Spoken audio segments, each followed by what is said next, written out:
Hi. Hello. How's everyone doing? Happy Wednesday. We're back on a Wednesday. Back to my routine, kind of. How are you doing today? How's the weather where you are? I hope you're safe. I hope the weather's okay. We're having a very lovely day in British Columbia. We've had a little bit of rain, but the prairies are, the wildfire season has begun, and the prairies are taking a lot of fire, and hoping that British Columbia will sort of be okay. But yeah, so we're keeping a close eye on wildfires and hoping for rain. But also, if it's a sunny day, I'm going to enjoy it. Hi, Queen of Washi. Yes, go play with Stationery if you can. GHP. Aw, subscribe for 3 months in a row. Thank you so much. I appreciate you. That's awesome. Yay. How are you doing? I did stream on Friday. It was a short stream-ish. And I won't be able to stream for too long today. Just have a busy week, and you know how it is. But we're going to have fun while we're streaming. Today, what I wanted to do was paint with fountain pen inks. And we're going to randomly choose some fountain pen inks based on ink vials that I have. And we're just going to go with it. So we'll see how they turn out. We'll do some blending. Playing with fountain pen inks is one of my faves activities, and it's so much fun. It's so relaxing, and also I find that I get to know my inks a little bit more when I play with them that way instead of just inking up my pens. I also love painting with them, so we're gonna do that. You're gonna help me pick out some ink vials, and then we'll see how they turn out. And yeah, and then we'll do some drawing with the Kakimori nib, the stainless steel nib, which I have in a Zodiac Penco holder that Bart kindly sent me. And we did a little bit of a show and tell on Friday, taking a closer look at the nib holder. And I'm hoping Bart will join today because I kept talking about him in the last stream and he wasn't here. So, hi GHP, how are you? How's it going? How are you today? And how's your week going? I'm here. Yay, you're here, Bart. I'm so glad you made it. Yeah, we kind of played around a little bit. I had the Colorverse shuttle dip nib in this at first, but you know my little struggle with the Colorverse shuttle dip nib. I like it. But I love the Kakimori nib. So I had to put it back in here because I'm still getting used to the Colorverse nib, and I still like it for different reasons, just because I can get more angles out of it. But the Kakimori nib for drawing is still my go-to. And so today when we're drawing some flowers, we're going to use the Kakimori nib. So yay! How's it going, Bart? I haven't like talked to you in like weeks, it feels like. Probably a week, but always feels so long. It's working a 6 a.m. to 4:30 schedule for the summer. Oh, and getting up at 5 is something that I'm not a fan of. I hear you, GHB. I get up around 5 because it's before my kids get up, and I usually use that time to do a little bit of a walking exercise, a little bit of a walking workout. And so, yeah, I have to wake up early so I can get up before my kids do, and that's like my only downtime before they go to school. And then yeah, so but I hear you, it is tough, especially when you have late nights or busy schedules. It's hard to get up early. Short streams aren't allowed when I'm present. Somehow we end up streaming for like 2 hours when you're here, or 3 hours even, or 2.5. Somehow, Bart. So, let's get started so that we can at least get things done in the stream, right? So what I wanted to do was I wanted to pick out some ink. Oop, oop. I wanted to pick out some ink vials, and then we'll swatch the inks, and then we'll see what we can sort of create with them, and what colors we're gonna end up with in our abstract painting. Okay, so Bart, that nib holder is straight up fire. I know, fire, fire, fire. Right? That's what we were saying too. It's like, it is so good, Bart. But we'll talk about it more when I draw with it. If you want to throw in some numbers, I have 1 to 69. If you want to throw in random numbers into the chat, I'll pick maybe, let's go with like 5 or 6. And then we'll swatch them. Otherwise, I'll just pick them out. 7. Okay. 19 at the same time. Wow. Okay. That's so funny that you chose the same number. 34. Ooh, yeah, that's a good one.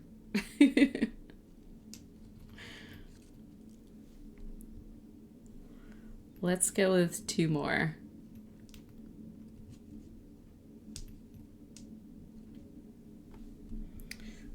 I'm trying to remember what the colors are too, because I kind of want green in here. I have my list.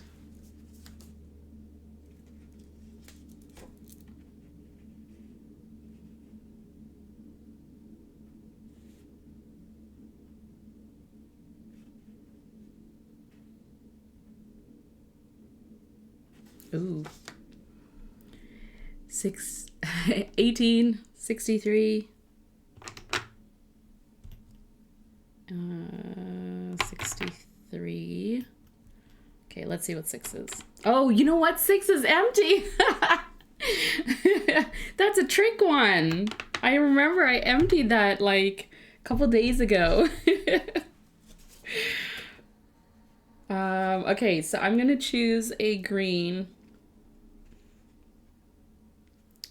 Let's see. Oh, you know what? I know. On Friday, I tried to use up some of leftover ink that I had. This one is Dominant Industry and Wonder Pens called Tuna and Olives. And then I didn't end up using it all. So we're going to use that one as well.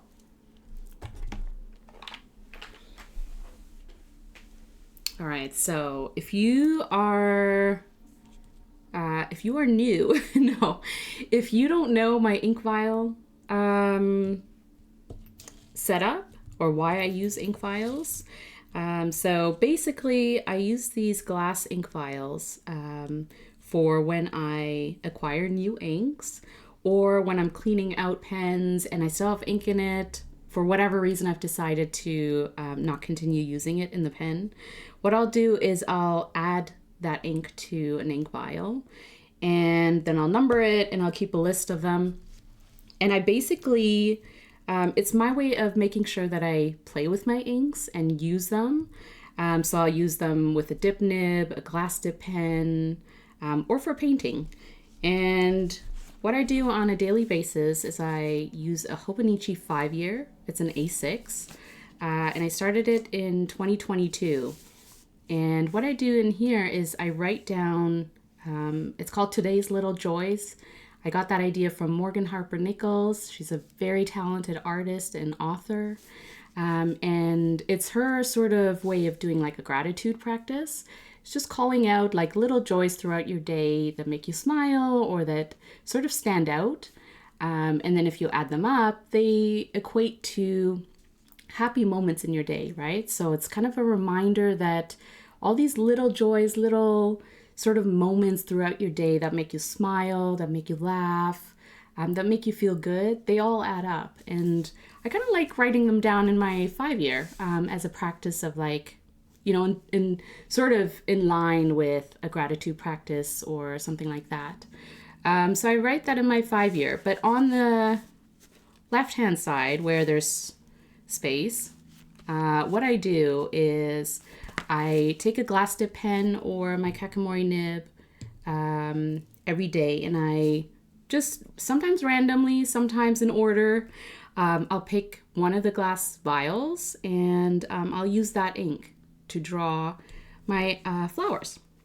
And so it's just like a daily practice of not only writing down little joys, but also making sure that I do a little bit of drawing practice. And so that's kind of how I keep practicing my floral line art, is I have a space to do that. And it doesn't have to be pretty. It doesn't have to be, depending on the time of day that I'm doing it, it can be like I take a minute to do it. It doesn't take a lot of time. But it is my way of remembering to practice. And so, if you're kind of thinking about like what you should do with inks that you sort of have left over, or how you sort of start this practice of, just grabbing an ink and painting with it or drawing with it, I would recommend doing something like this. Like if you have plastic vials or these little ones, I think I got from the dollar store for like a pack of whatever, and just throw some ink in it. And keeping them like near your desk or somewhere where you'll see it is kind of like a visual reminder, right? Is like, if for me especially, like if it's out of sight, it's kind of out of mind most of the time. So keeping it in sight helps me and reminds me that I should play with my inks. So let's swatch these inks. There's some really pretty colors in here, so. And then we'll do a little bit of painting.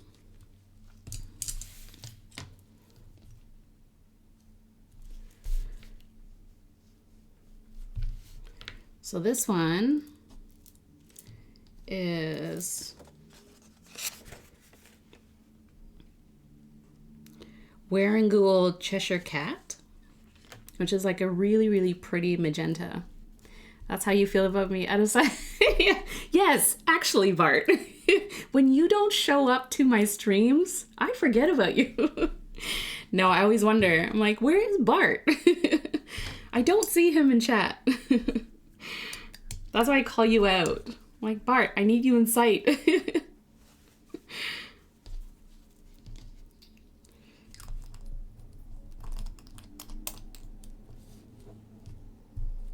That goes for everyone who usually comes to my stream and then just like ends up not showing up.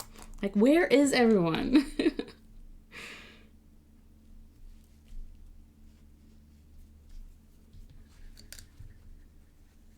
Unfortunately, sometimes I do have to work my full-time job.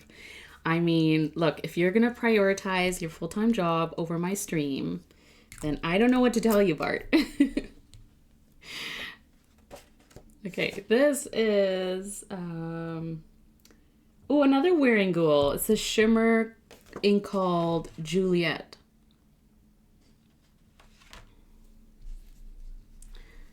So let's label these because I am going to forget.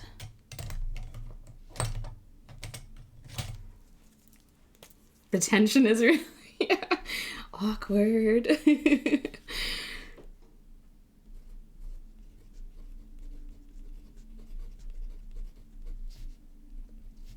Bart is good people. That's why we can joke around. So this is Cheshire Cat.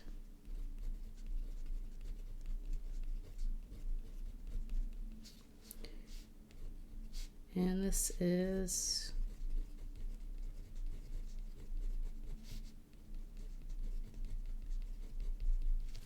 Wearingeul Juliet. These are going to be really, really pretty.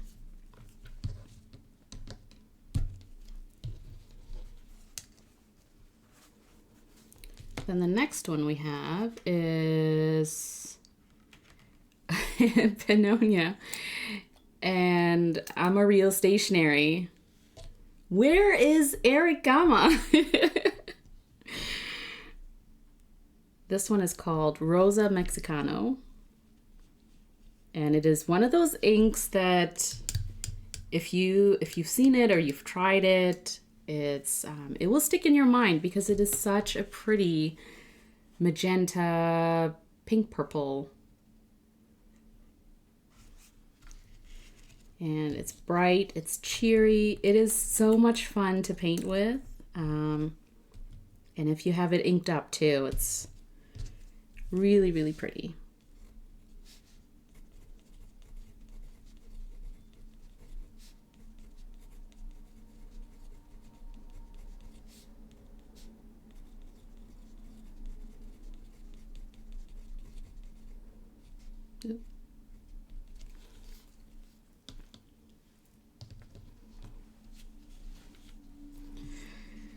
What numbers correspond to the colors?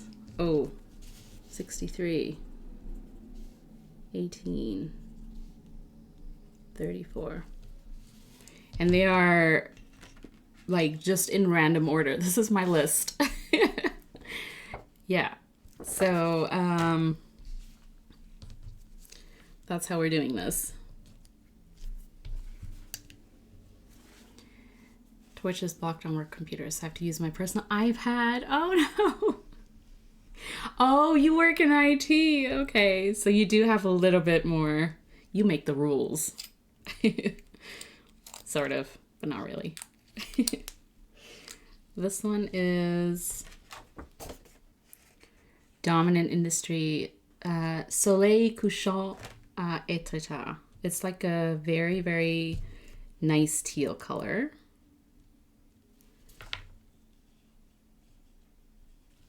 Dark teal.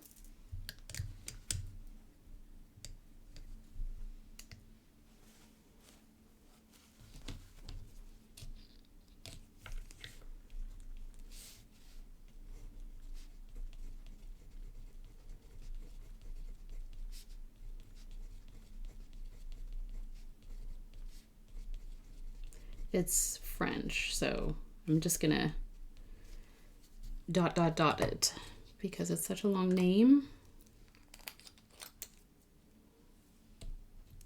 And then the last one that we picked is, oh yes, this one's Ferris wheel press called Russet Typecase. So it's kind of a nice brown. Reminds me of like a rusty sort of typewriter, like a vintage rusty.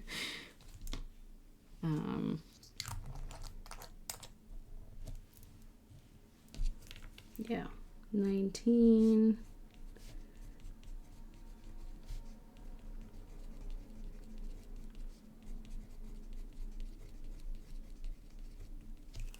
Okay, and then the last one, which we'll use for leaves,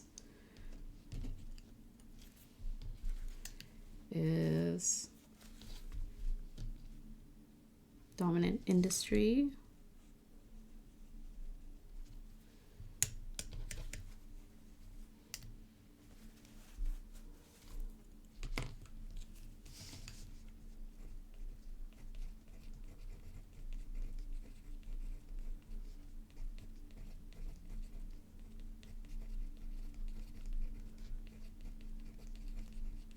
I put down a lot of the ink, so it's going to look darker than it kind of actually is.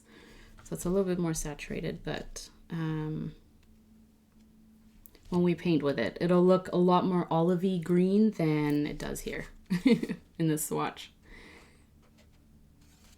So I like this palette. Good job.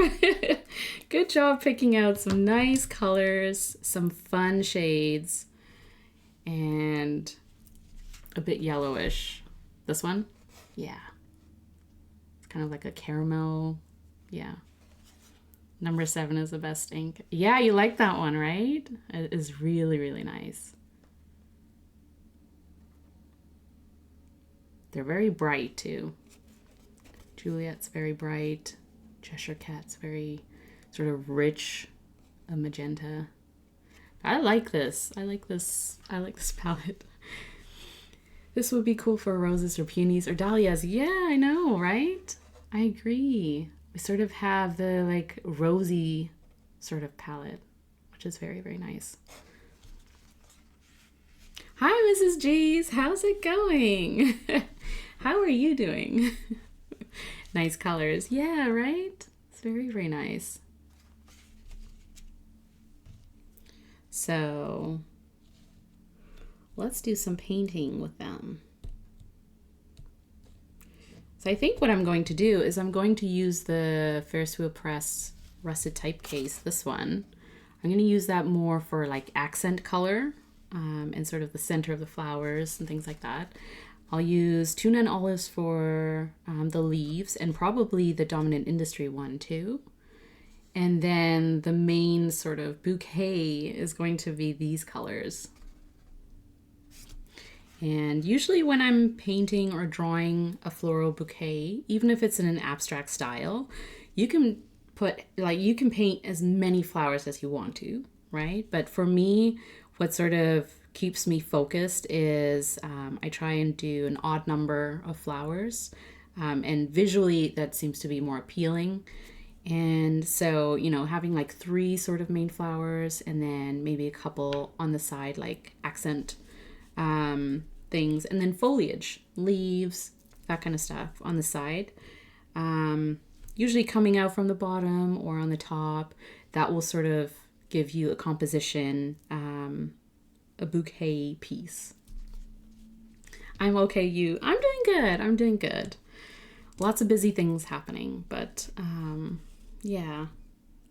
I like these moments where we get to sort of just hang out and chill and do some art stuff, right? Like art journaling, all those things are really, really fun. And making time for just playing with stationery sometimes is tough, especially if you have a busy week. But I think it's super important.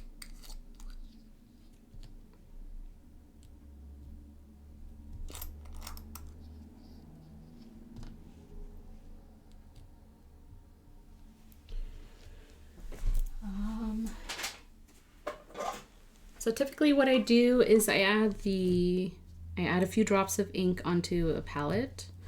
Especially if I'm painting, I don't really want to dip a paintbrush back into the ink vials, because then you can add, you know, colors in and contaminate the ink, or you can mix up ink colors. So what I like to do is use these little pipettes.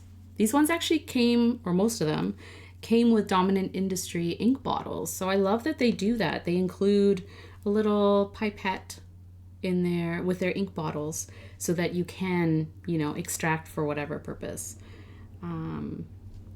So I find them very useful for, you know, just getting some ink out and onto a palette.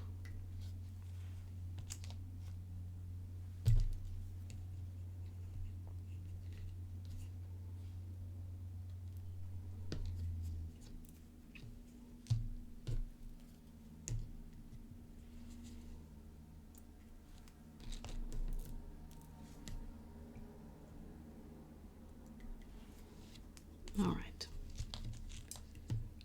So we're going to start with that. And I am just using a typical sort of round paintbrush. You can use a water brush if you want, but I find that these are like non-branded sort of like kind of different sizes and different shapes and things, but I kind of like just a small round paintbrush. I use the bigger one sometimes for leaves, because when you're using the shape of the paintbrush to help sort of give you that shape of a leaf, it's easier if you use a bigger paintbrush, I find anyways. But when I'm just kind of painting petals or flowers, I like the smaller round paintbrushes, just because you can sort of, you have a little bit more control. And also it doesn't put down too much ink, so you don't have to wait too long for it to dry before you draw on top. So as you can tell, I'm just kind of randomly putting down an outline. And it doesn't have to look like a flower. It doesn't really have to take the shape of a flower either, because we'll draw on top of it and make it look like a bouquet. But what I do like to do is I like to make oval shapes and sort of layer them a little bit. So then it kind of makes that, like, it composes sort of this oval area that we're going to draw on. So,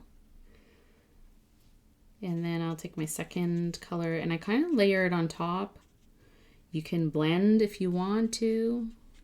So as this ink is drying, because I'm using watercolor paint paper, I was going to say watercolor paint, but I'm using watercolor paper. It will tend to absorb faster, especially when we're using a smaller paintbrush.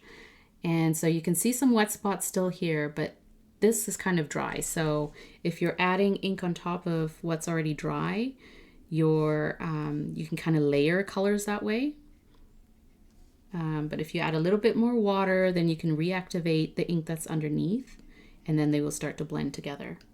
Otherwise, if you have these sort of ink pools, you can add ink directly to that pool like that, and it will start to spread. And it's kind of fun watching them spread a little bit. And they'll blend that way. So you can move the paper around too. It's kind of mesmerizing in a way when you're, playing with watercolor paints or inks and they're starting to mix a little bit. It's kind of fun to watch that. I've been so sleepy lately. Yeah. Actually, I have been too.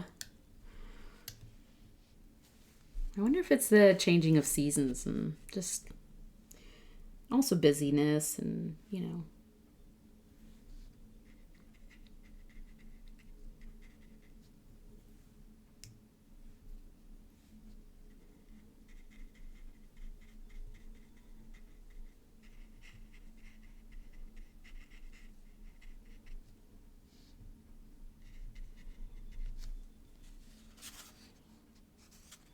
So those two colors look really good together. And then next we have, so that was Wearingeul, Cheshire Cat, and Juliet. And then we have Amarillo Stationery and Pennonia, Rosa Mexicano, which is very vibrant. So you can already tell as I'm putting it down. Maybe it's not as obvious on screen, but in person especially, I can see the vibrancy of this ink. It's just so pretty.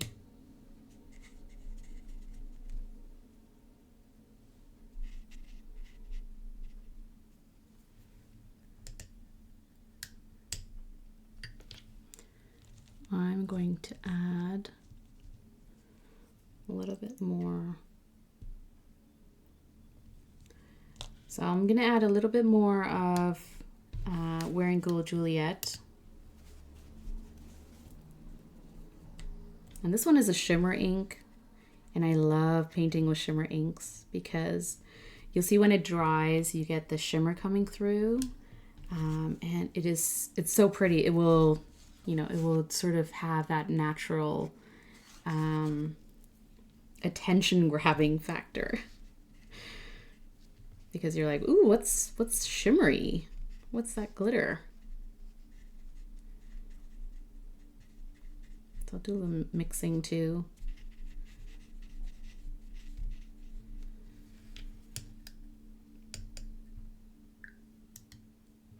It's kind of fun to blend on paper as you're painting, but also depending on the colors, you can, of course, blend a little bit on the palette as well, and see what you come up with.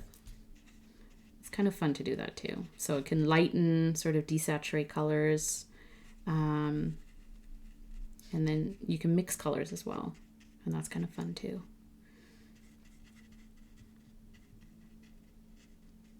But it's nice to put lighter colors in the back of your bouquet too, because then it will look like there's, you know, something behind. It gives a little bit of dimension to your bouquet too.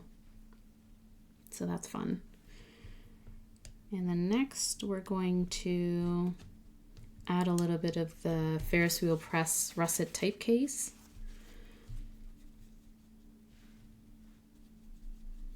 Just kind of this really nice, like caramel, honey, brown color. So we'll add it to some of the flowers.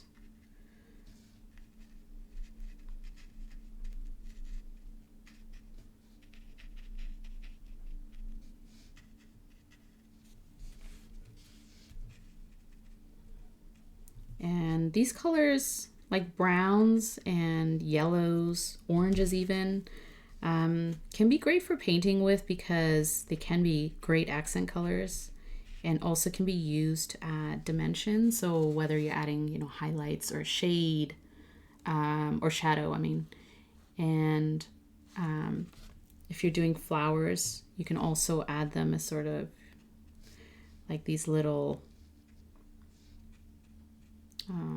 I don't know what you call them, but you know, they come like in a bouquet, you sort of have these stems and like fern and other kind of things like filler type of florals. I guess we could call them foliage, but they're kind of added in to give a little bit more depth and a little bit more interest too. So you can do that when you're painting like a floral piece like this too. And so you can see that like brownish yellow just gives a little bit more interest and breaks up the other colors a little bit. So we have like two types of magenta colors, and then we have this really pretty sort of coral pink. And then adding a little bit of yellow or brown warms it up a little bit, but also breaks it up. So it's kind of nice.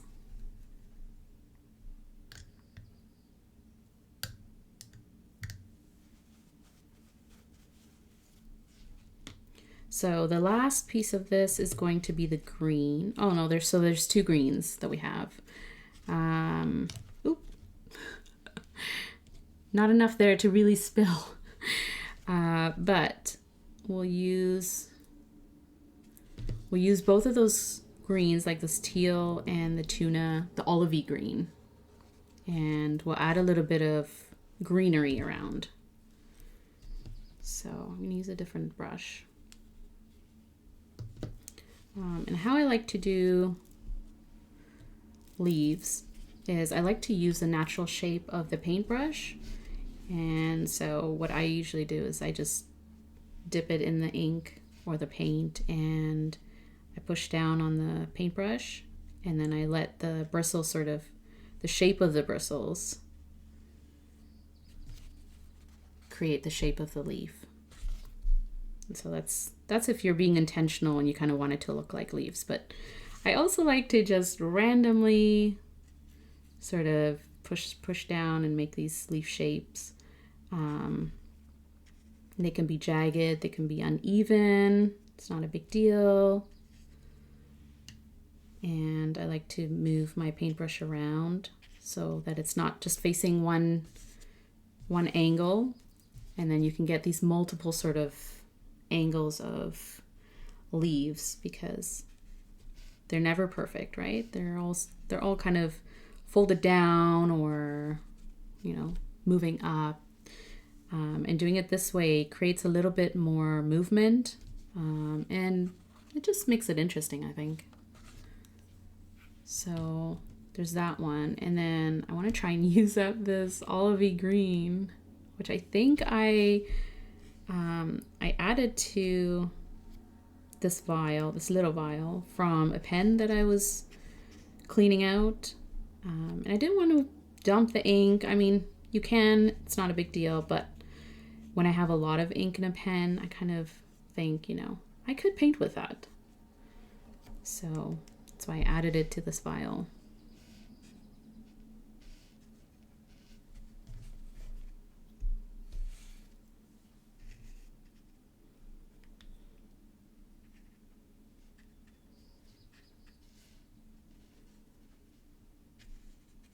You can layer it on top of the other color. So you can see this sort of dark teal dominant color, dominant industry. It's pretty much dry. So I'm just gonna layer a little bit on top.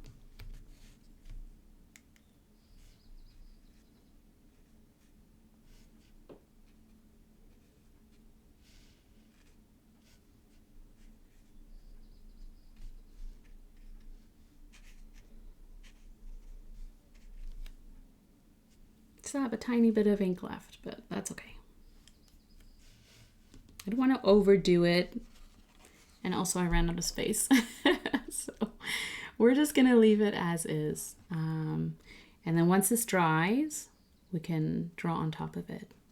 But look how pretty as it's drying. I love to just kind of look over the colors and just really enjoy like this part of the shimmer from Juliet, which you can really see now is coming out. And so you can kind of see it throughout where we put the ink down. And it's just really, really pretty.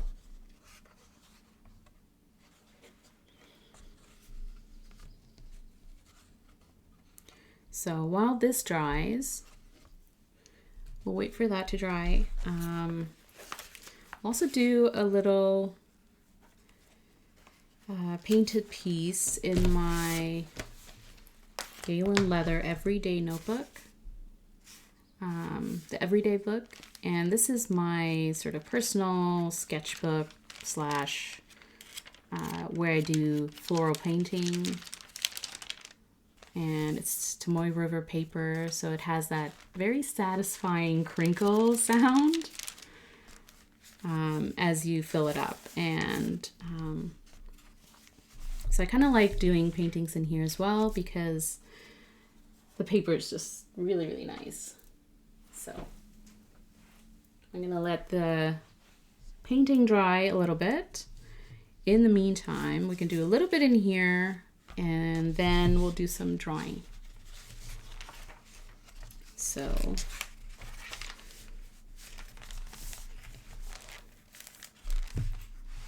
I really like this palette. It's very, very pretty. And I feel like it's summer-esque, spring and summer-esque.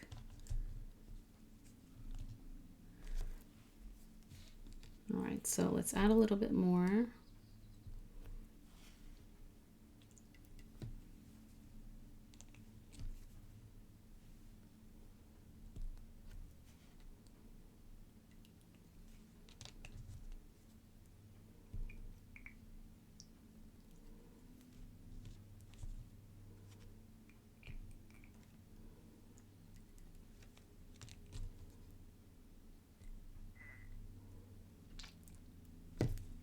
So I'm pretty much done this one. The Dominant Industry Soleil Couchant. Number 7. So I might clean this out and then use it for a different ink. Or I might refill it. It is such a nice ink. Like Bart says, it's kind of the best. So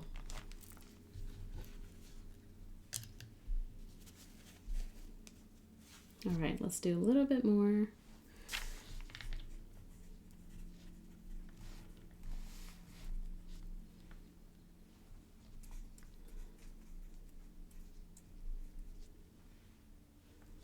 I also like painting in the Tomoe River, this Tomoe River notebook because the size of it works really well. So a standard size versus like, you know, a large size, having it sort of contained in that, you know, you're not like, I'm not feeling the pressure of trying to fill up a lot of space. So if you sort of feel that way, you know, go with a smaller size. A standard size is really nice. B6, A6. So go with something smaller. It just feels a little bit more doable. Like, yeah, I can do something quick in this, you know. So that's that first Wearingeul Cheshire Cat. And then I'm going to, oh, I dipped directly into it, but it's okay because I'm almost out of this one too. Rosa Mexicano, which is the Pennonia Amarillo. And again, it's like super, super vibrant, right? Looks really nice.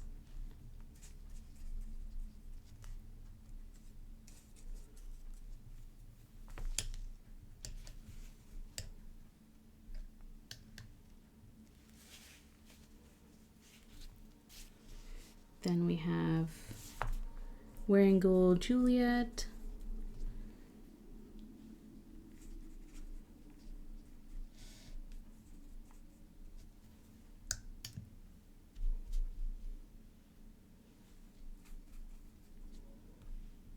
Then I'm going to blend a little bit directly in with the ink. And the other thing with Tomoe River paper is that the ink sort of sits on top for a little bit. It does take a little while to dry versus like watercolor paper because it's made for paint and it will absorb the ink. And I just find with Tomoe River paper, you have a little bit more time to play with the ink if you want to. So you could do a little bit of blending, wet on wet mixing. So when you have a wet ink on here, you know, feel free to add a little bit like a different color. You can contrast, you can darken it up a little bit.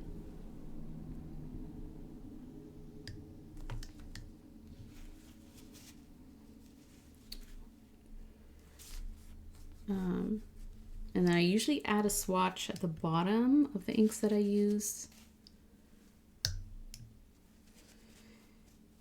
just so that I could label it.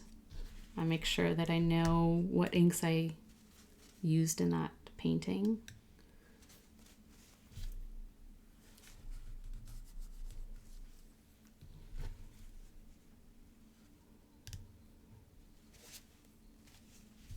So now we'll add some leaves. Oh, actually, let's use a little bit of that yellow or brown. So this is Ferris wheel press.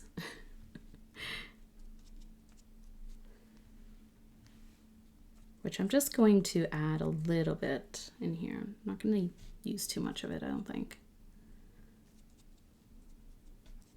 It's going to take a while to dry anyways.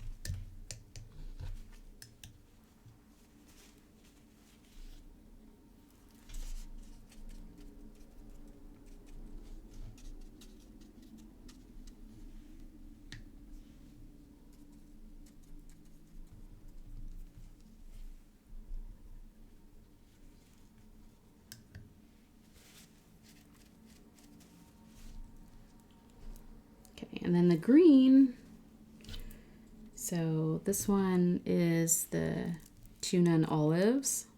So we're definitely going to use up this ink. I love it. I think it's such a nice shade too. It's a nice olivey color. If you're into olive greens, I recommend this one. And if you can get it. It is a Dominant Industry collaboration with Wonder Pens, which is a Toronto shop. Stationery shop, very, very nice. And worth visiting if you're ever in Toronto.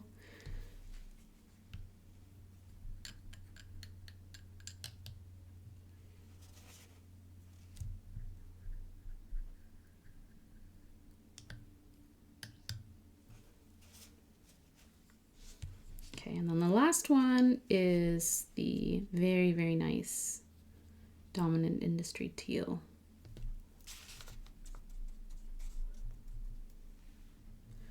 So we'll just add a little bit here.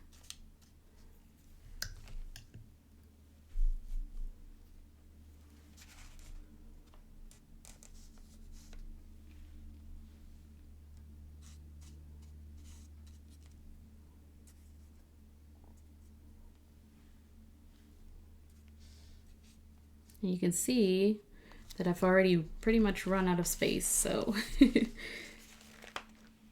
that's why standard is such a nice size, because It doesn't take too much to fill it up. And that's another indication of when to stop, is when you run out of space. So there we go. And then we also had this ink. All right.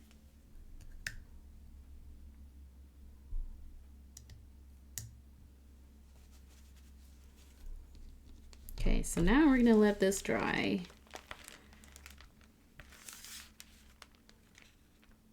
This is gonna look really good too.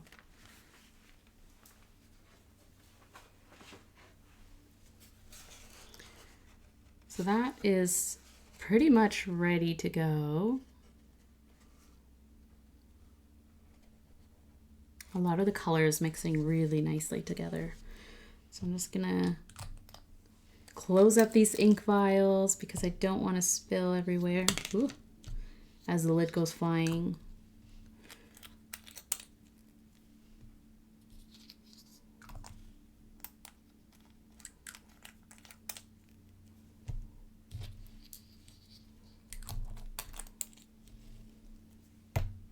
Do you have any of these inks? And if you do, how are you liking them? Do you like them? And have you inked them up? Now, where is the lid to this one? There we go.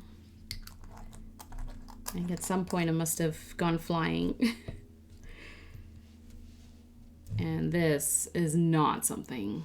Actually, it kind of looks like iced coffee without milk. I was gonna say, it looks like something you don't want to drink, but maybe you do. It is very, very brown.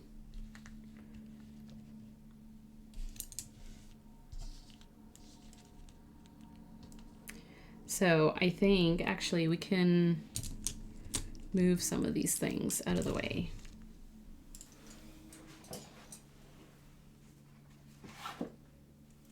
There we go.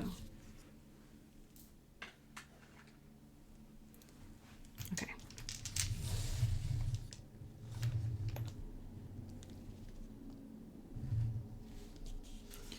All right. Now we have this. I'm just going to make sure that it's dry. I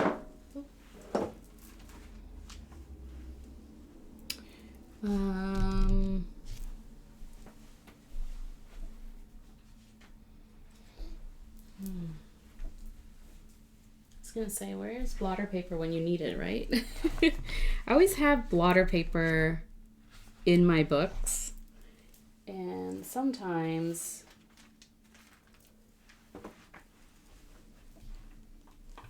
okay, we're just gonna use a small piece that I have. It's great to have blotter paper lying around when you need it, especially when, you know, you're painting or you're drawing with things. And just want to double check that everything is dry. Yeah, it's fine. Wow, look at that, eh? So nice.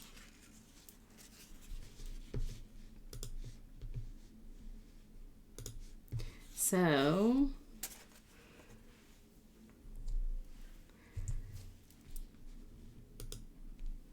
now we move on to the second portion of what I do with creating an abstract floral art piece. Is just looking at this, you know, it doesn't really look like a floral bouquet. Maybe it sort of hints at it because you have like the leaf shapes and sort of outlines of flowers. But what I do is I go in and I do a little bit of line drawing, very quick, very intuitive, so I don't think too much about it. It's part of, you know, just me having fun and relaxing and letting my tool just do its thing. So, like I mentioned before, I'm using the Kakimori stainless steel nib. It is one of my favorite dip nibs for writing and for drawing, and for swatching because of the angles that you can get with it. And, you know, you have that tip to draw with and to write with. And the nib holder is by Zodiac Pen Co. He's not selling it at the moment, but maybe in the future, potentially. But I do love it, and I am still testing it out and trying it out. And I did mention on Friday when we took a closer look at this that Bart sort of added this or made the back a flat back so that you could potentially use it for swatching or moving some paint or ink around on your paper. And I thought that's actually a really great idea. It's only for cool people. Yeah, well, I'm testing it out, so we shall see, Bart. We'll see if it's a future, if it comes out in the future. I think the more people that ask Bart, put the pressure on. No, but I was saying on Friday when I first I was like testing it out. It feels very comfortable to hold. The weight of it is really nice. It's very balanced. So, and I love the shape of this grip. It's very smooth and also subtle in the way that it sort of tapers back up. And so when you'll kind of see, because when I'm writing, I tend to grip it a little bit closer to the nib. But when I'm drawing, especially when it's like abstract sort of, I just want like a loose grip on my pen, then I tend to grip it a little bit higher up. And I just feel like this is very comfortable for when I'm gripping. So I have 2 more in that material made. So I guess 2 are kind of available. I mean, I feel like if people talk to you, Bart, and the more I show it off, the more I'll talk about it. So the ink that I'm using is the Kakimori pigment ink. I've never inked up any of my fountain pens with this ink, but I love it for drawing with. So I use it with a dip nib because it is pigment ink. So just, be aware if you are putting it into a fountain pen. But also with a dip pen, I try to make sure that I clean it off so it doesn't dry on there, which will make it more difficult to clean off later. But that's the ink. And what I usually do when I start drawing is I kind of just eyeball a little bit here. Because right now I have a lot of ink on here, so it's going to put down a lot of ink. And so what I'll start with usually is sort of a center of the flower, because that's where I want most of the ink down.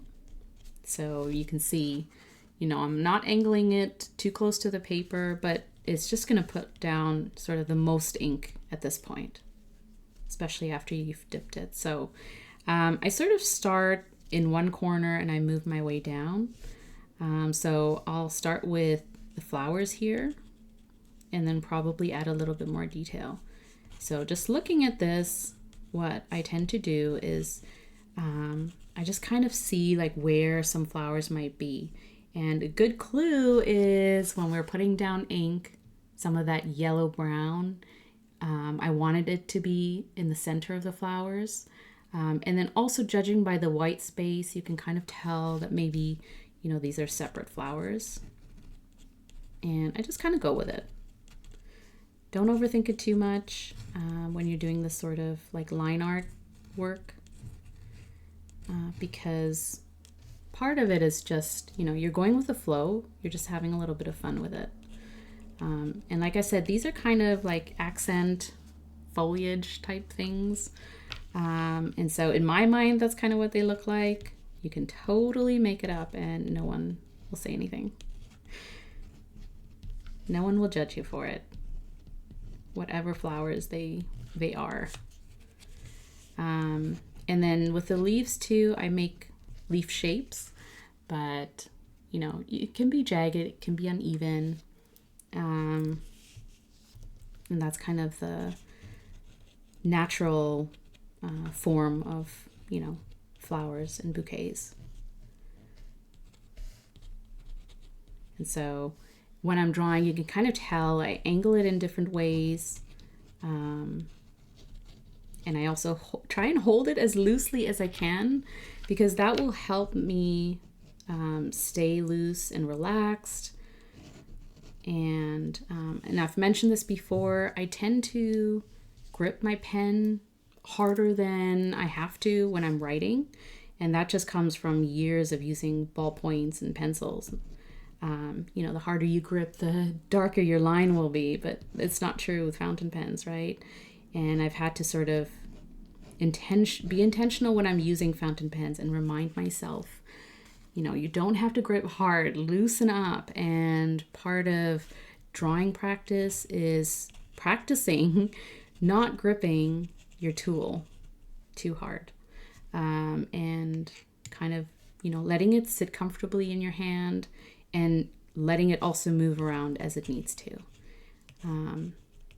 That's why I love this practice so much, because I don't have a sore wrist from holding a pen for too long. And this is relaxing, but also it lets me play with my inks and tools.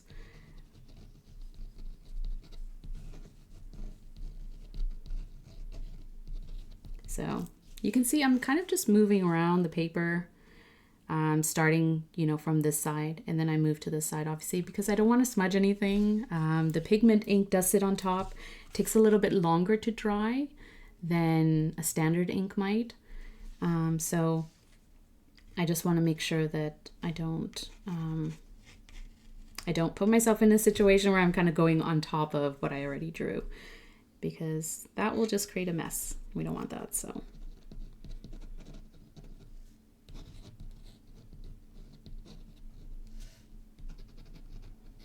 not worrying too much about the lines that I'm making. But in general, I do make, especially when I'm drawing the leaves, I draw sort of these long, swoopy lines, because that's the leaf shape to me. And like I said, you can keep it uneven if you want. With these flowers, they tend to be, like a nondescript general type of flower. But I think if you're going to do this sort of practice of abstract flowers or something similar, I think what you'll find over time of doing this is that your mind and your hand will just kind of create that shape that feels comfortable to you, based on muscle memory and just doing the same sort of lines over and over and over again. So without thinking, I kind of make those same sort of oval shapes over and over. And sometimes I intentionally kind of have to tell myself, go a little bit more jagged, or, do some uneven petals. Follow the outline a little bit and, just make some weird shapes.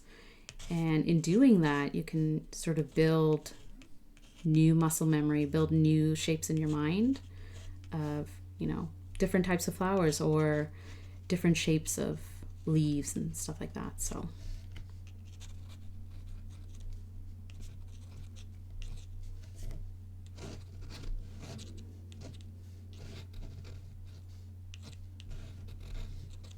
what we're left with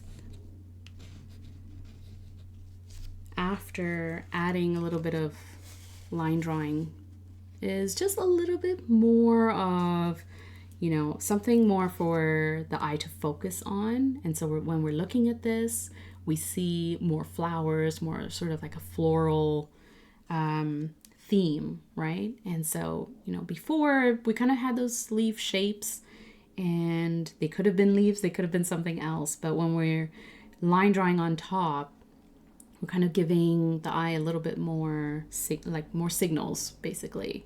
And we're telling the eye, these are leaves, and these could be a certain type of flower. I don't know. I don't know what kind of flower, but these could be flowers. These could be, sort of accent flowers, or other leaves or other things. So that's kind of what we're left with. And I love that even with, putting down pigment ink, when you're putting black ink on top of ink that you have already on the paper, you know, those inks still shine through. Like we still have the shimmer, and I'll show you again once this pigment ink dries, but you still have the properties of all the inks that we use coming through. And so you'll see shading, you'll see shimmer, sheen, all that kind of stuff. It's really, really nice. And they all really, they work together. So this piece is still drying, but I think what I'll do is I'll just blot it a little bit and help move it along. So especially when you're, you know, you don't have a lot of time to play with inks, I always think, you know, yeah, that could be a barrier to practice. But there are ways to get around. So if you have blotter paper or if you have a dryer, you could also fast dry your ink. I kind of like the dryer route because if you're blotting ink, then you are picking up some of the properties. And you'll kind of see that as well. So you'll pick up some of the shimmer and some of the sheen that, you know, typically you kind of want to leave in there, but if that means, you know, you'll do it and not worry about, you know, just having a few minutes to practice, then I say it's okay. So these inks, I think, blended a little bit more. I mixed a little bit of ink in there as well, which is kind of nice. It's kind of nice. So this is pretty much dry. It feels a little bit wet still, but that's okay because we are using pigment ink. So it tends not to reactivate your ink. It doesn't blend in with the ink. It sort of sits on top of it. So we are okay. We're good to go. So same sort of deal here. These are where the flowers begin, right? This is kind of the leaves and some accent in there as well. So I'll just randomly start at the center of this flower and then I'll put some outlines on top of that. So these are the petals. And this is some leaf thing. And then this is some little accent thing.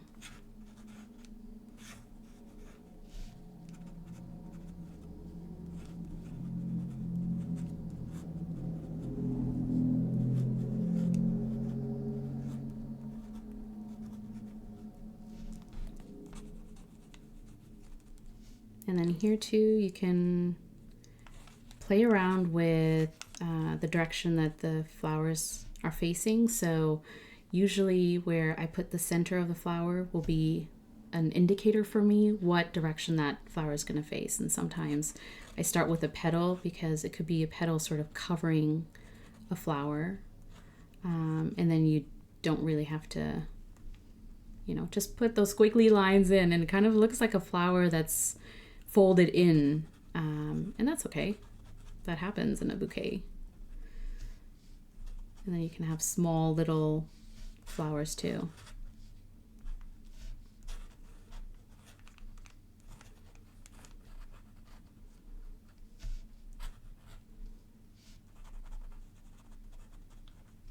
I love the randomness and a little bit of chaos too of, you know, the flowers pointing in all kinds of directions and in all sorts of shapes and colors, kind of blended together. I like that chaotic sort of nature of it.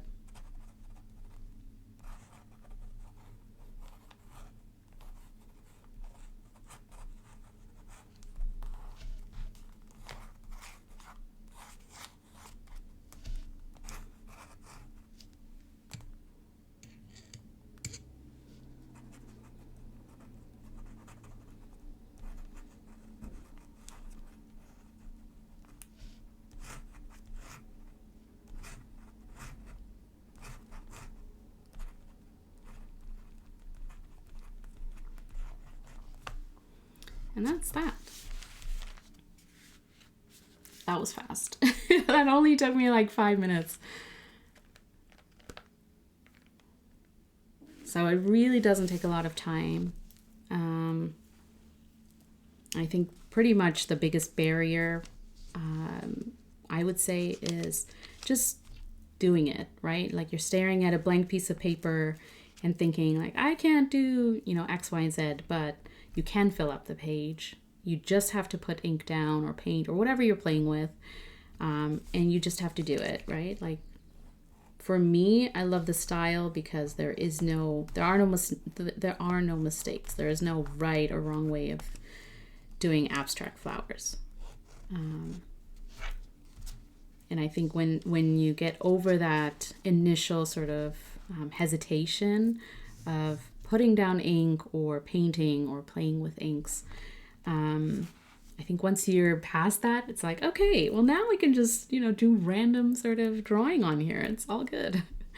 Hi, Bailey. Hi. Here just for a bit before my next meeting. I'm glad you dropped in on us. How are you doing? You're also here for me to show off the Zodiac Penco nib holder. Coming soon? I don't know. Coming in the future? Potentially.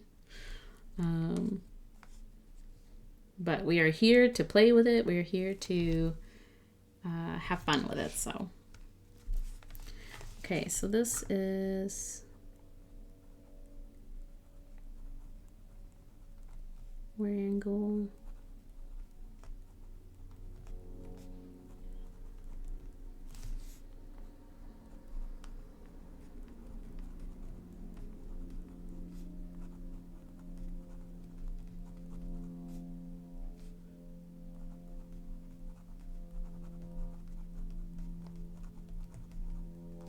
Rosa Mexicano. This is another Wearingeul. Juliet. This is Dominant Industry. I'm just gonna put Soleil. Couchant. So it's a long name. So. And this one is also Dominant Industry, Wonder Pens, Tuna and Olives. And Ferris Wheel Press. Russet Typecase.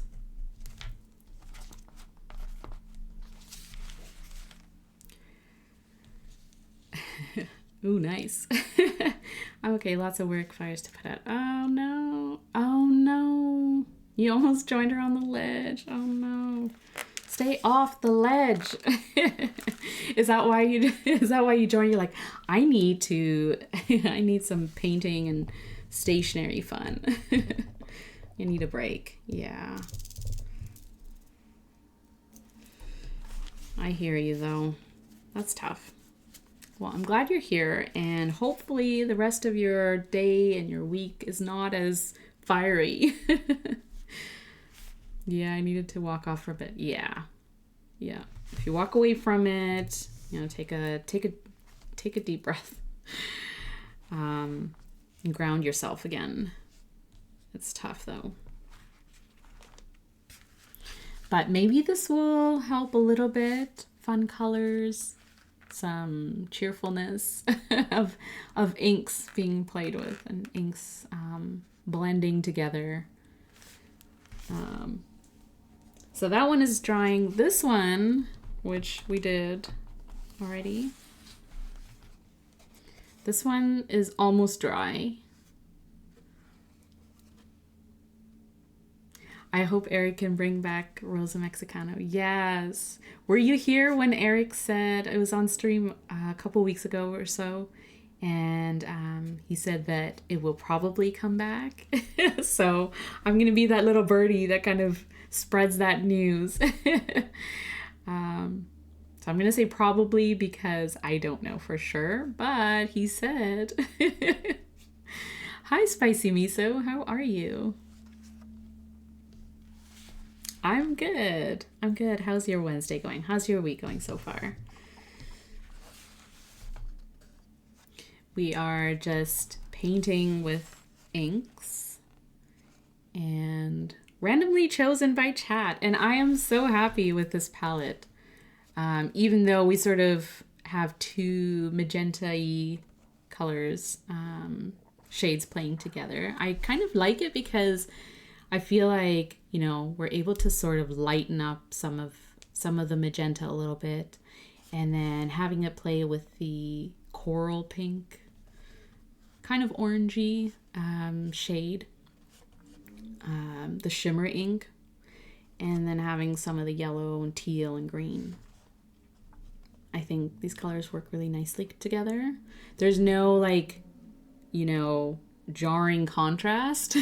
There's nothing that's kind of like, oh, what's that color doing in there? Which, you know, obviously when you're randomly choosing inks and vials, it's like, you never know. You never know what you're left with, which is like part of the fun and part of the surprise, right? You finally got your first gold nib. Amazing. And did you get it in a pen? And what did you get? Oh, gold nib. Fancy. I'm just going to water this off a little bit because pigment ink. Pilot 912 with FA. Awesome. Wow. Yeah, Pilot gold nibs. I mean, you know you're in good hands. And how do you like it so far? Have you played with it? That nib is so fun. Yeah, that's awesome. I have tried it at a pen show.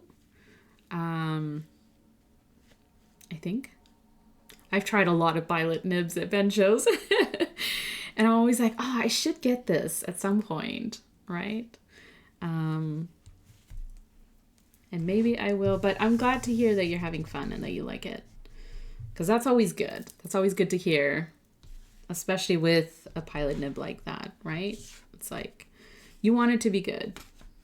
You don't want it to be a disappointing experience. That would not be fun.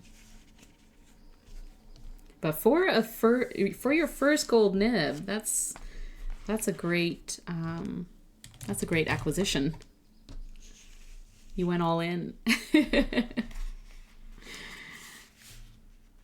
So the other thing too, I like painting on watercolor paper, obviously, because like I said before, it's meant for paints and inks, and it shows off really vibrant, and it's a great way to showcase the inks that you have, right, and really play with them. But because we're users of, you know, TRP, if you have like, you know, TRP planners and notebooks, we're used to inks and how they sort of reflect their properties on TRP paper or on TRP. And so I kind of like painting in this notebook with TRP because it's more of an accurate reflection of what I'm going to see if I use this ink in my planners or my notebooks. And so you can kind of see it's a lot more vibrant on watercolor paper. And so this I really enjoy, especially if you're going to, you know, make an art piece or you're going to keep this and, you know, showcase it or something. You can always add it to your sketchbook. But also, you know, I like to document the inks that I play with, especially if they're new inks. It's a great way of playing or finding out the properties of an ink when you're painting with it. Or swatching, right? Like that's why we tend to swatch our inks, because we want to see the properties of the ink before we ink up a pen, especially if you know, end up inking up like a fine or an extra fine or something, and you may not see all the properties. So when I paint with it, you know, it's my way of really enjoying everything that ink has to offer. Hi, Fountain Pen News. How are you? How's it going? I tried multiple inks on it. Handle everything like champs. That's awesome. Yeah, those nibs. I don't flex and I write fast enough to get any railroading issues. That's awesome. Yay. Since we're painting, isn't platinum carbon black waterproof? It is. Yes, it is. It's spreading so bad during my watercoloring. Is it? Oh no. You know what you need? You need Chokuro. It is so black. So the one that I use for when I draw on top of my paintings is actually the Kakimori pigment ink. It's just a regular sort of black ink. It's not, you know, anything super fancy or anything like that. But I do like it for drawing because it does, like when it dries, I feel like it doesn't take away from what I'm painting or drawing, but it does stand out, as in sort of it gives the outlines that I want, and it doesn't fade or anything like that. So I do like drawing with it, especially when I'm using a dip nib. But I will say, drawing with Chokuro, it is so black that it does stand out, and I feel like it wouldn't have a problem with it, but because I have drawn with a fountain pen. It's actually my Skogsy Baby, and this one I have like just a short cartridge, and I fill it up with Chokuro, and that's the pen. That pen and that ink combo.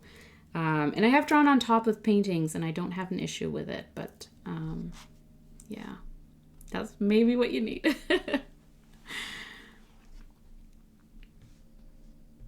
Mine works great. I do need to let it dry for several minutes. Yeah, I mean, I do too. I do need to let my inks dry a little bit, but and they especially pigment inks, they tend to sort of sit on top, but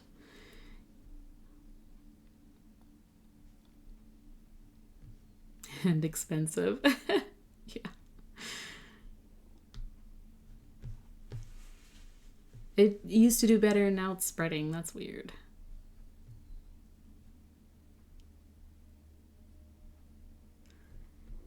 I find it not to be super waterproof. Yeah, Chokuro is so good. Incredibly well behaved in my 3776. Yeah. Yeah, in my Skogsy, it is so well behaved. I have a double broad Sagan here. And this one's Franklin Christoph nib, ground by Audrey. And yeah, I just like fill it up with Chokuro, and even like for writing and drawing, it's great. But I do clean, like if I do have to clean it or whatever, you know, get the ink flowing or something like that, I do use distilled water because I don't want to have any messes on my hands. But that's Chokuro, so I don't know if it's due to the pen being very wet. It's a paint. Yeah, it is a paint to clean. Yeah, for sure. You would think after doing everything, you wipe the nib and feed off with clothes. It does with a 912. Ooh. I ordered some Stationery Stack stuff today. Yay! I can't wait to hear what you got when you get it. Yeah, right? Tell us now. What did you get? Yeah, Stationery Stack. That's awesome. Yay. Now this is drying, but it does take a little bit longer on TRP than it does on watercolor paper, I think.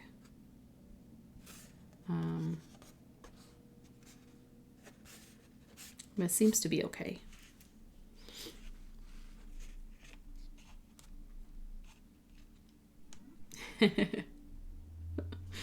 Spicy miso being enabled. Penabled. That's awesome. I got a tray with the ocean blue velvet and a single pen holder. Oh, amazing. Yeah, that sounds like it would be really, really nice. How many pens does the tray hold?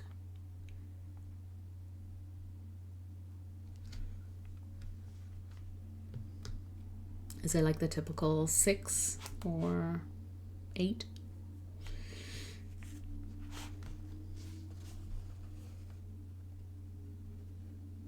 I love that shimmer on the in the painting. It's Juliet is a shimmer, but because I moved some of the inks around, you can kind of see a little bit of shimmer throughout. And I like the teal and the green mixing a little bit too. So fun. 12, I think. Oh, amazing. I feel like I need a pen tray that has more than like 10 at least, I think. Because when I'm doing like currently inked videos or, you know, I'm kind of like stacking them or laying them out to do currently inked. I kind of like doing it in order. And I feel like my 6 pen tray is like, it's always less than what I need, right? I do like flex pens, spicy. Do I have flex nibs? No. I think the only like semi-flex I kind of have is Tom Studio Titanium Flex. And this is the pocket pen. And it gives decent flex, but it's not like a, like you can get true flex nibs, which I think you probably know about, Spicy. And I also have an Omniflex from Conklin, but also that one is not super flex. Has just a little bit of like, it has a little bit of give, right? So I have a lot of, or not, I don't have a lot of those pens, but like those are the kind of pens that I've had in the past. And yeah, I've tried flex nibs though at pen shows, and I feel like that's kind of like not a rabbit hole, right? But like a side hole that you're like, oh no, there's so many options. I'm on a no spend this week. I'm 2 days in, Bailey. I'm rooting for you. 2 days. You can do this. You can do it. And in this time, obviously, you know, you have so much that you could play with, you know, from the Chicago Pen Show, or yeah, just I feel like it's a good time. I'm actually doing the same thing because I know pen shows are coming up, and yeah, and I kind of want to be cognizant. I want to be aware. Pelikan M1000. Whoa. Yeah. That's you, Bart. And yeah, so I want to kind of be aware of, right, like budget for pen shows in the summer. And so I'm like making sure that I'm playing with what I have, and trying to sort of shop my own stash. It's tough though. I will say it's tough because, you know, when people are like, ooh, look what I got, it's kind of in that like spirit of sharing, but also it's like, oh, I could use that too. My opinions currently, I think more than 912 FA is too much for me. Oh, okay, I see. I think people call Superflex nibs wet noodles. Wet noodles might be too much for me too. A wet noodle pen. Yeah, I'm getting a lot done around my house because of it. Yep, for sure. I've been doing a watercolor painting every day to keep myself occupied, and work has been keeping me slammed this week. Yeah. You're doing a watercolor painting every day? That's awesome. Is that why you're trying to... Well, that's the thing though, right? Like when you start practicing your watercolor painting and things like that, then you start noticing, you know, the inks that you're using or the pens that you're using or whatever tools you're using. And then you start noticing their properties, right? Like whether or not they're finicky or something better might work or something else might work better. Best flexible nib out there. That's awesome. Have I tried a Pelikan M1000? I don't know if I have. I may have to try it. Or do I want to? Oh no, it sounds dangerous. I re-inked a Pilot 823 with an old favorite ink today. What ink did you go with? My 823 has Diamine Twilight in it. It's a very dark teal green, but like very, very dark. So you'll start to see as you're writing, it gets a little bit greener, right? Like a really dark green, but on the teal side. So It's so nice. It's one of my favorite inks, I think. As far as flex goes, I will never go above a falcon nib. Well, at least I feel like spicy, at least once you know that, then you know where to sort of focus on, right? Instead of like having to try everything and wanting everything. You kind of know where your limits are, which is really good. I tried Tatcha Cha ink on my pilot. It looked so good. Ooh. Aha. And it's your favorite, Bailey? Oh no. I have to look it up. FOMO hits hard during and after pen shows and showing off hauls. Yes, GHP. Like after the Dutch pen show that happened this past weekend or whatever, and I saw people and their hauls. Oh, and I was like, I really want to go to the Dutch pen show one of these years, but also, yeah, especially when it's like, you know, limited edition stuff or like pen show specials. And people are showing what they got at the pen shows. Like, I really want that too. I just got a vintage Pelikan M600 with an oblique broad flexi nib. Whoa. I feel like when DC, you're kind of like the flex queen. Like you're super into flexi nibs. Or I feel like I've noticed when you're like, when you mention flex nibs, I'm like, I may need to look into this. Try Tatcha Sabimidori. Ooh, truly chameleon. The FA was a gamble I took. Oh, that's a big gamble.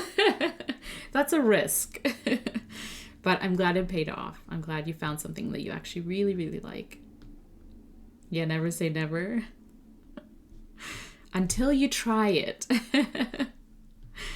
Yeah, unless you try one.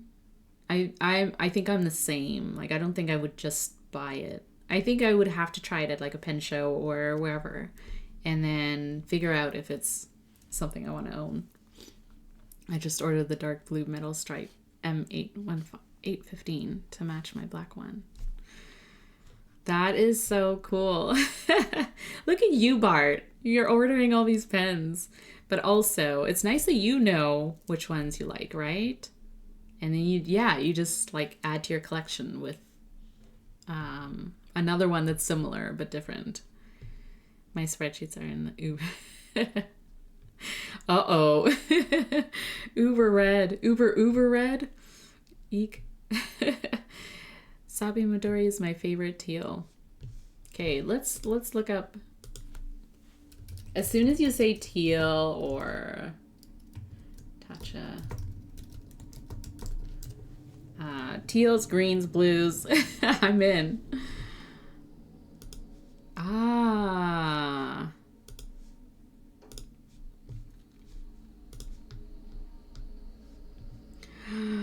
Hokusai Sabi Midori. This is a rust green.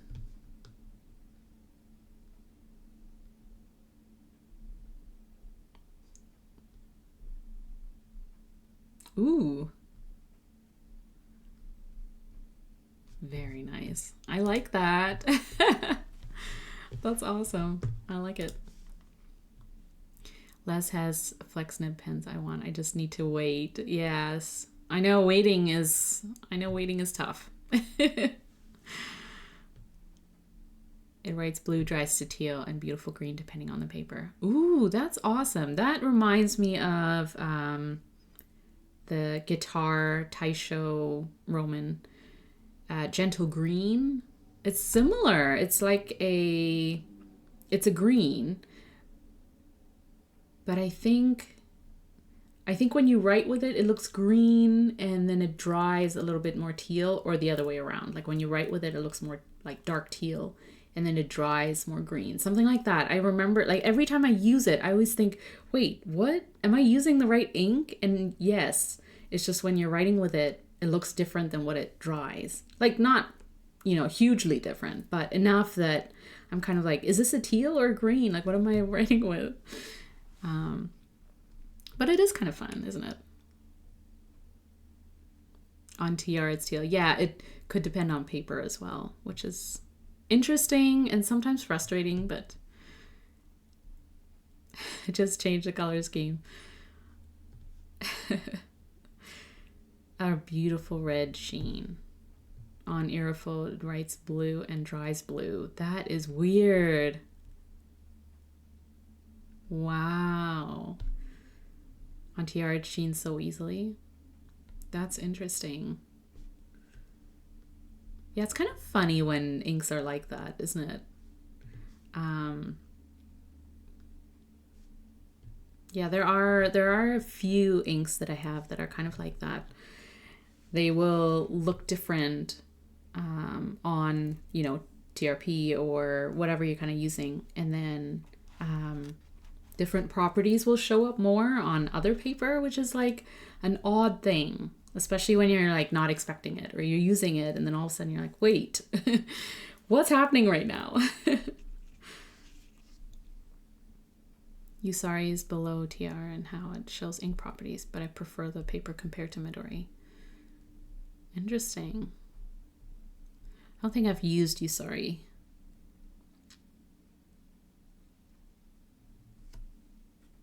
Oh. Let me see. Usari paper. Oh, yes, I have seen this. I've never tried it, though.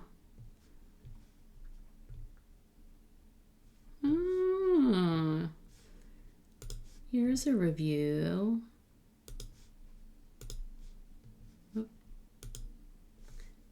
The Pen Addict. Interesting. Jeff did a review on the Pen Addict blog.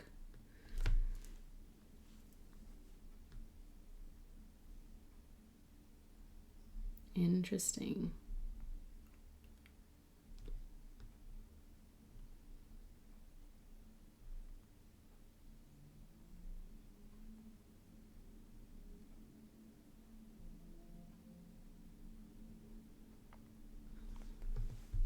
The paper is an eggshell color. It performs really well with any kind of writing instrument.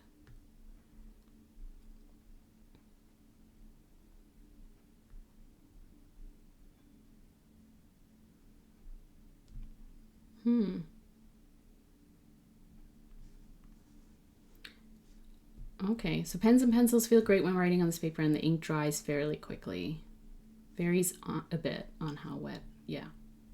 Overall, it's a joy to write on and it rivals some of my favorite notebooks to date. Good to know. Interesting.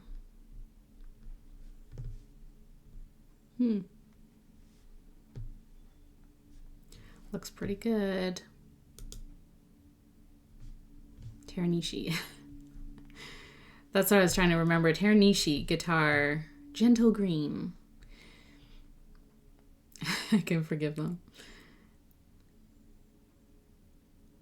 They have several good papers and notebooks. Oh, good to know.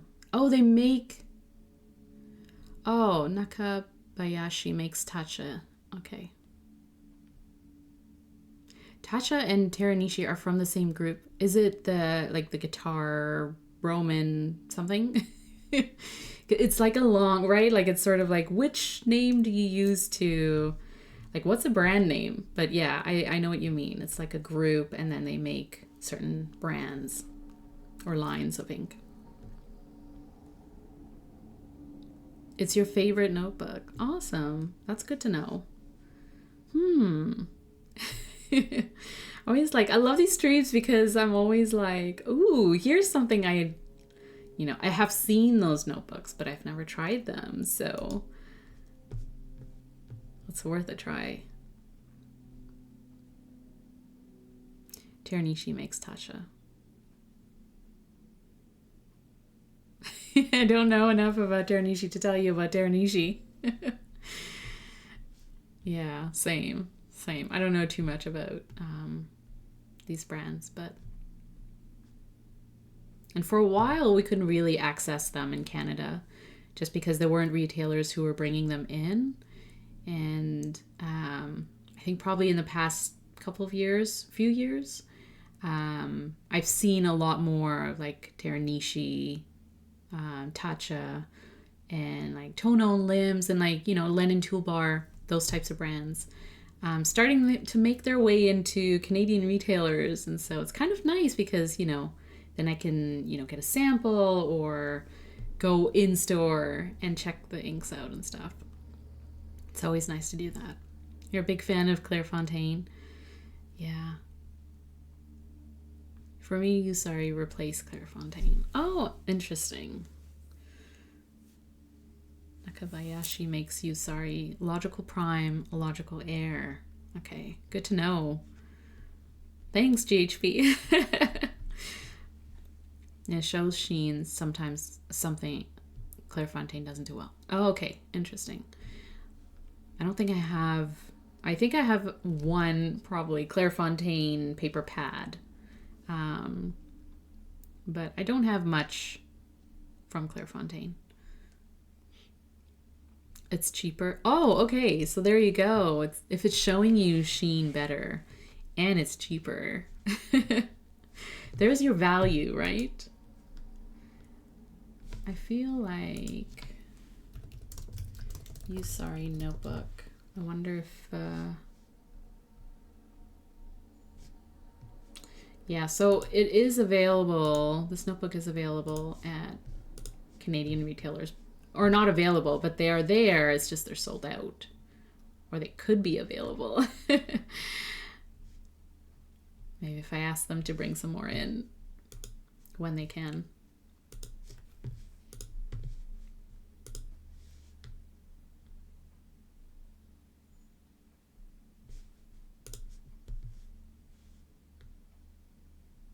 Interesting.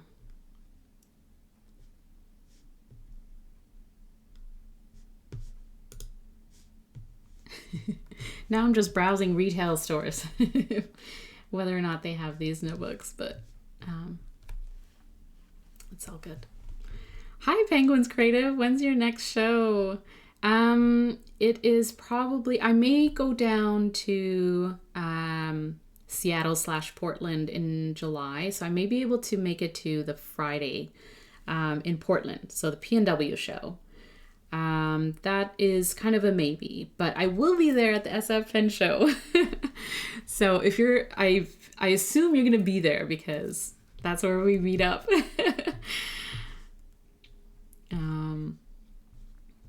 But yeah, so the PNW show is, if I can make it, it's going to be the end of a road trip that my family's going on. So me, the kids, and my husband.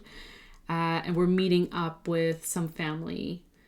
And so that it'll be at the tail end of that trip. And so I'm like, if we're going to be in Portland and it's going to be close to the weekend of the show, I kind of want to go at least like the Friday and maybe part of Saturday, just to get a feel for the show. So, and see Bart. I know. Maybe we haven't discussed this. I'll be at SF, but sadly won't miss PNW. Oh no! You'll be in Japan? Whoa. That's amazing. Oh, I would love to go back to Japan. How long are you going to be there for? Are you going to be able to do stationery shopping? How about Sketcherfest in Edmonds? For some reason, I thought you might be interested in that. I might be. I feel like there are like Sketcherfest events or like, you know, just like urban sketching events and stuff like that. Because Vancouver is like a great place for it. And Phyllis has sent me some links in the past. We're just like, are you going to be there? I feel like I should probably. I've never been to one. So maybe that's my hesitation, that I'm like kind of nervous to go by myself and like pretend to be an urban sketcher.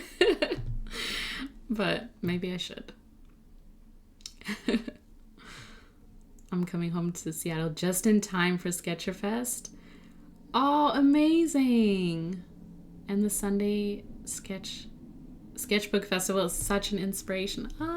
I know. I've seen like footage and photos and stuff like that. And I'm always like inspired, and it is so cool. And I love that like groups do this. Bart, just FYI, there isn't much of a show on Friday. No, I hope it's different than last year. I may have to talk to Karina about it. So the reason why it's a maybe is because, and this happened last week. So last week was kind of a rough week for me.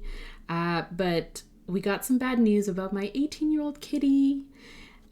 His health is going downhill. And so we got some blood test results back last week, and it wasn't good news. So this week has been about keeping him comfortable and doing everything that we can to basically keep him kind of happy for whatever time he has left. So timing wise, this is why PNW is kind of a maybe for me, because everything in the next few weeks, I guess, is kind of up in the air. And obviously I want to spend as much time as I can with my kitty. And but knowing that he's 18, he is old, things happen. I want to be, cognizant of that. And so I can't have concrete plans. And even though Portland was kind of like Seattle, Portland, that road trip was in the books, and we kind of planned it with family. Obviously, if I have to stay home and I have to be here, then I will. I know, aw, kitty. So that's kind of the state of things. But hopefully, life happens, and he's had a great life. So if I can make it to PNW, I think the way that we planned it was that we were going to sort of do the drive down to Portland and then drive back up Saturday midday, because my kitty was going to be at a cat hotel. And so I've had to cancel that stay just because he has like medication and fluids and things like that we have to administer at home. And so obviously I can't, put him up at a cat hotel. So yeah, so that's kind of the state of things there. But if I can make it to Portland, I want to at least go on the Friday, and hopefully it's fun.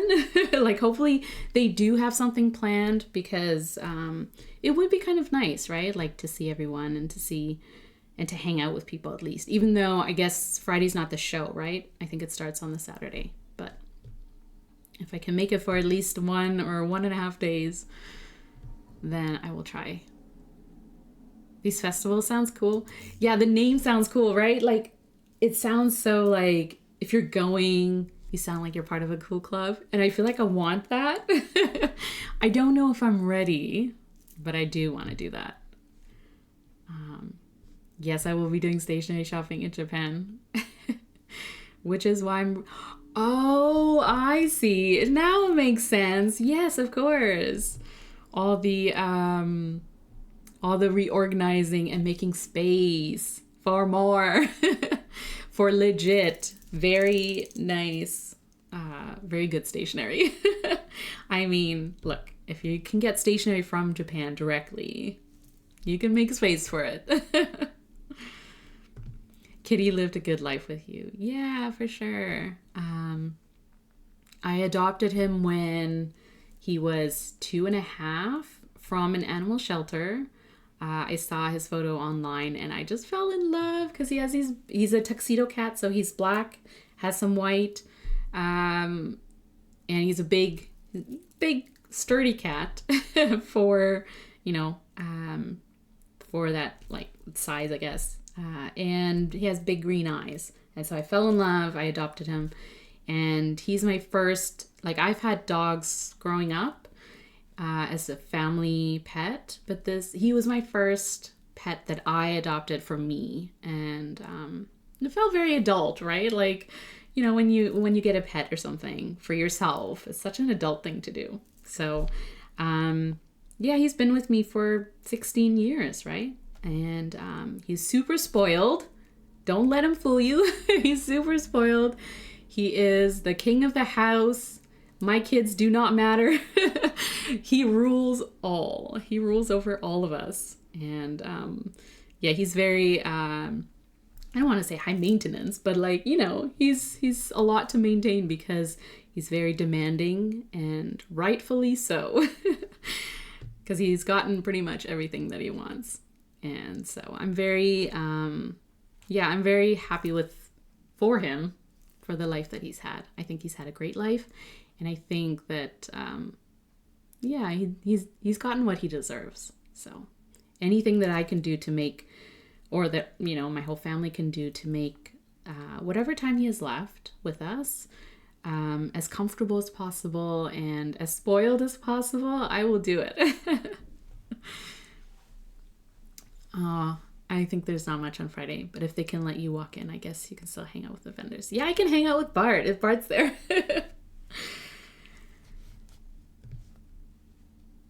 Japan, apparently a lot of Japanese only paper outside of Tomoe River. Yeah. We have a tuxedo. They are awesome, Bailey. You know, they are awesome. They know what they want. My first kid. Yeah, for sure. My first kid. And definitely acts like a kid. Even though he's 18, does not act as a senior. He acts like a little kid. Yeah. Clean my litter, feed me. Yes, definitely. I know. Bailey, you know I will get in. Don't you know who I am?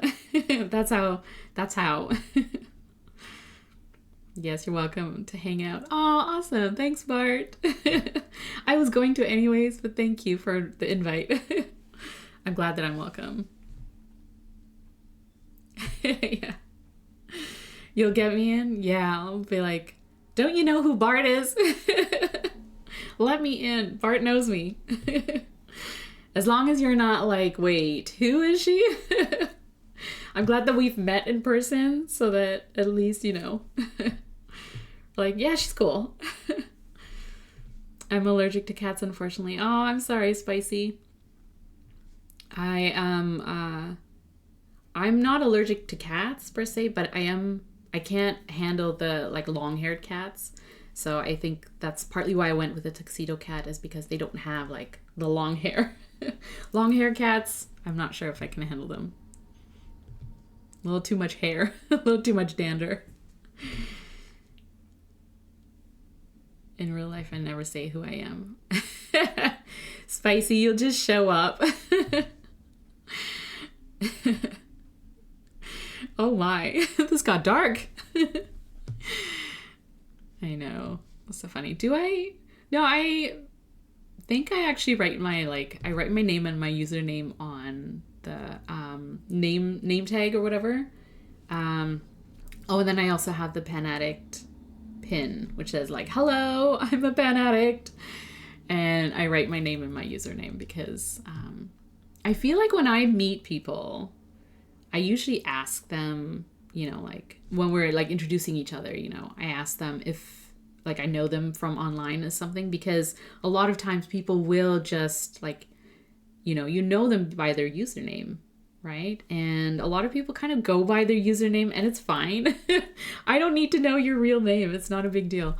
You know, some people will just say like, hi, I'm, you know, from Corolla or whatever. Especially if it doesn't have your name in the username. It's all good. We can know each other by usernames. Back to work. Well, thanks for joining, Bailey. Thanks for dropping in. I hope this kind of gave you the break that you needed from fires and other things. Yeah, I'll see you whenever I can sort of stream, but we'll see. Maybe Friday, maybe next week. I would be... I have to go too anyways, so have a good day, Bailey. Yeah, good luck with work. Well, I hope the rest of you also have a good day. I do have to get going. Got busy things to do and gotta go check on my kitty. But yeah, I'm Penguins Creative. I will check out the Sketcherfest / related urban sketching events, because you've just kind of given me a little bit more of a push to look into them. And I've always kind of thought that I want to do them. And I feel like spring, summer is the best time to be outside and to, you know, take in our surroundings and stuff like that. So yeah, I'll get, oh, thank you. Thanks for the link. Here we go. Oh, this is, yeah, awesome. Okay, I will look into this. But it's only $25. I know, that's it's valid to enter the sketchbook fair and art market in the ground floor. Oh, interesting. Wow. Very tempting, I will tell you that. Very, very tempting. Sketchbook fair. Oh my. July 20th. Oh, that's so cool. Oh, awesome. Art toolkit. Nice. That makes sense. That would be cool. That would be very, very cool. You get to meet artists and talk to them. That, I feel like that would definitely be like one of those moments where you're like, ah, look at all these people who, you know, who are inspiring and do really cool art. Thanks for joining, Bart. Thanks for being here. Yes, for sure. I'm so glad you were able to make it. I feel like it's been a little while. Have a good one. And Spicy Miso, you're getting a paper test. I have heard of them. Oh, there it is. I've never tried one. Essential. But let me know what you think about it, Spicy, when you do give it a try. Yes, and they'll display 20 plus of their sketchbooks. And you get to flip through them all.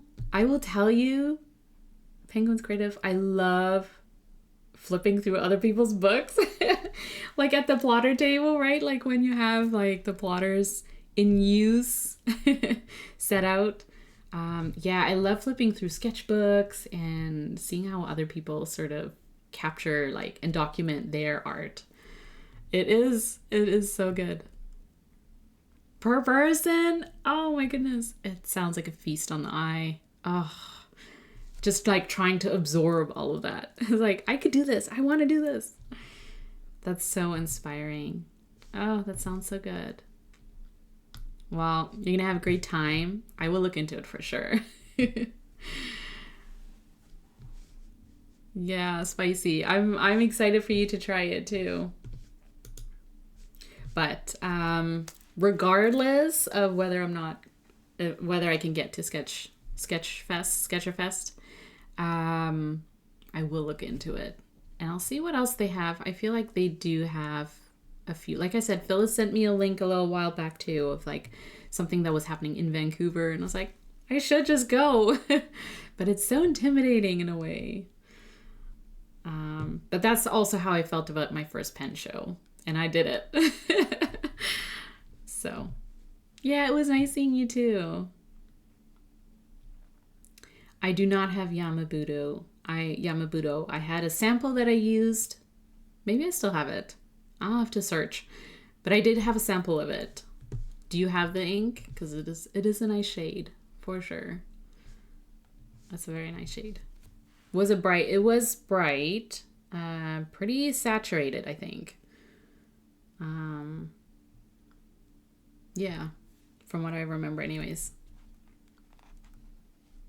Was it bright or dark? Bright. I'll have to look for it. I don't want to say something and I'm like, wait, that's not the ink that I was thinking of. I think I have a sample of it and I'll look for it. I'll let you know. Sailor. Oh, you have a kibi. But it doesn't look like Yamabudo. I did have a sample of a kibi too. I don't have a bottle of either one. but they're both pretty like bright magenta, right? As far as I remember, anyways. But I'll report back if I do find Yamabudo. I'll take a look again. You don't like green sheen? Yeah, they are pretty though. Anyways, friends, it was so good to have you join and chat, and thanks for sharing, and thanks for enabling and encouraging. But yeah, thanks for joining, and I'll see you in the next stream. And if you're watching the replay, thank you so much. I appreciate you all. Thanks for being part of the community, and I'll see you next time, okay? Bye. Go play with stationery.